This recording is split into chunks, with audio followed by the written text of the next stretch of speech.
මං කලිනුත් කියලා තිනවා ලංකාවේ දේශපාලඥයෝ හරි කුහකයි කියලා. ඒ කියන්නේ පක්ෂ විපක්ෂ මොනවා වුණත් හරි කුහකයි මේ හැසිරෙන විදිය.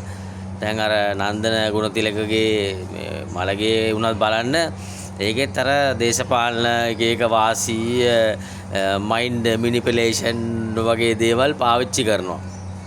ඇත්තටම කියනවා නම් මේ මැරිච්ච මිනිස්සෙගේ මලගේක ගිහිල්ලා ඒ මැරිච්ච මිනිස්සයාට ගරු කරන වෙනකොට මේගොල්ලන්ගේ දේශපාලනය කරනවා.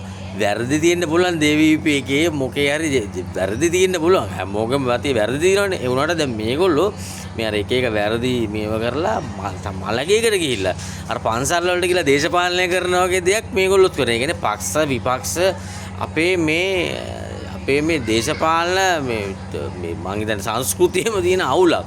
ඉතින් මේවා දියුණු කරන්න මේවා වෙනස් කරන්න නැතුව රට දියුණු කරන්නත් අමාරු වෙයි කියලා හිතන මේ ආකල්පමය වෙනස කියන එක ඒ මිනිස්සු අතර දෙනුන දිරවන්නේ නැහැ. තව එකෙක්ට හම්බුණා මේක දිරවන්නේ නැහැ. දැන් ජේවීපී එක රජ වුණාම උන්ට දිරවන්නේ නැහැ. මුන් රජ වුණාම ජේවීපී එක දිරවන්නේ නැති. ඒක ඉතින් කරන්න දෙයක් නැහැ. ඒක අපේ රටේ අවාසනාවක් ඒක ඇත්තටම.